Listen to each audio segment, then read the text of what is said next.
তারপরেও আমি কৌটায় রাখার আগে একটু রোদে দিয়ে নেই। আমাকে অনেকটা বাধ্য হয়েই গরম পানি খেতে হয়। নিজের ইচ্ছার বিরুদ্ধে গিয়ে যেভাবে হোক জোর করে অনেক কাজ করতে হয়। অক্সিজেনের অভাব হয়ে গিয়েছে, নিঃশ্বাস নিতেই কষ্ট হয়। যাতে ওর ভিটামিন ডি এর অভাব না হয়, সবাই ওকে অনেক বেশি সময় দিচ্ছে। ছোট ছোট বাচ্চাদের সাথে খেলা করছে, অনেক পছন্দ করে আর প্রচন্ড হাত জ্বালা করবে। আমি কোনো ধরনের কোনো মরিচ ভর্তা আর ধোয়া ওঠা গরম গরম বিরিয়ানি। আসসালামু আলাইকুম everyone, welcome to my new video. বাড়ি থেকে তেজপাতা এনেছিলাম, কিন্তু একদিনও রোদে দেওয়া হয়নি। এগুলো গাছ থেকে পেরে রোদে শুকিয়ে তারপরে আমার শাশুড়ি দিয়েছেন। তারপরেও আমি কৌটায় রাখার আগে একটু রোদে দিয়ে নেই। এখন যেহেতু হালকা ঠান্ডা পড়া শুরু হয়েছে, সকালে উঠে আমি এক মগ কুসুম গরম পানি খাই। আমি আসলে সেভাবে গরম পানি খেতে পারি না। এখন আমাকে অনেকটা বাধ্য হয়েই গরম পানি খেতে হয়, কারণ আমার যদি ঠান্ডা লাগে মেহেরিসেরও ঠান্ডা লেগে যাবে। তাই ওর কথা চিন্তা করে হলেও নিজের ইচ্ছার বিরুদ্ধে গিয়ে যেভাবে হোক জোর করে অনেক কাজ করতে হয়। একজন মা তার সন্তানকে সুস্থ রাখার জন্য যত ধরনের কাজ আছে সবকিছুই করতে পারে, সেটা তার যত অপ্রিয় কাজ হোক না কেন। সকালে উঠে আমি আমার বাসার সমস্ত জানালাগুলো খুলে দিই, না হলে আমার মনে হয় বাসাটা কেমন বদ্ধ হয়ে থাকে। আমার মনে হয় অক্সিজেনের অভাব হয়ে গিয়েছে, নিঃশ্বাস নিতেই কষ্ট হয়। মেহেরিসও ঘুম থেকে উঠে গিয়েছে, তাই আমি ওর খাবারটাও রেডি করে নিচ্ছি। এখন আমি ওকে সেরিলাক খাইয়ে দিব। মেহেরিসকে নাস্তা করিয়ে এখন ওকে নিয়ে আমি একটু রোদে দাঁড়াবো। মেহেরিস সারাদিন ঘরের ভিতরই থাকে।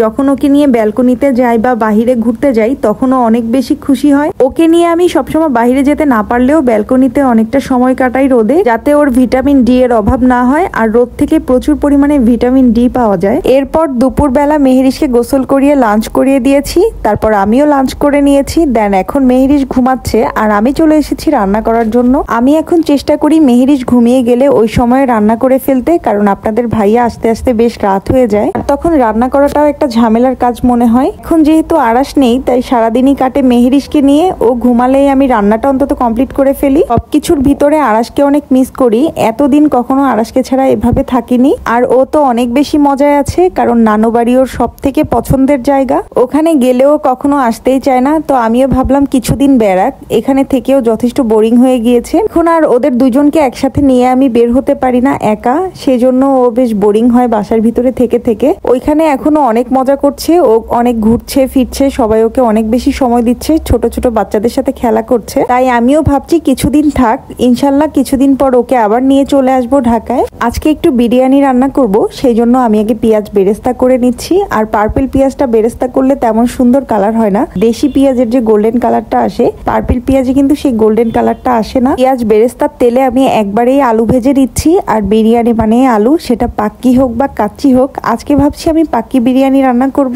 বিরিয়ানি আমাদের সবার অনেক পছন্দ, আর আলহামদুলিল্লাহ আমি যথেষ্ট ভালো বিরিয়ানি রান্না করতে পারি। আমি মাংসটা টক দই দিয়ে আগেই মেরিনেট করে রেখেছিলাম, এখন মাংসটা কষিয়ে নিচ্ছি। বিরিয়ানিটা আমার আম্মুর কাছ থেকে শেখা। আমার আম্মু অনেক ভালো বিরিয়ানি রান্না করে, আর আমার ছোট ভাই এখন আমার হাতের বিরিয়ানি অনেক পছন্দ করে। আর এটা হচ্ছে আমার বিরিয়ানির ফাইনাল লুক। দেখুন বিরিয়ানিটা কি পরিমাণে ঝরঝরা হয়েছে, আর খেতেও কিন্তু মাশাআল্লাহ অনেক মজা হয়েছে। ভাত আইটেমটা আমার সবসময় ঝরঝরা ভালো লাগে, সেটা সাদা ভাত হোক, বিরিয়ানি বা পোলাও, যেটাই হোক।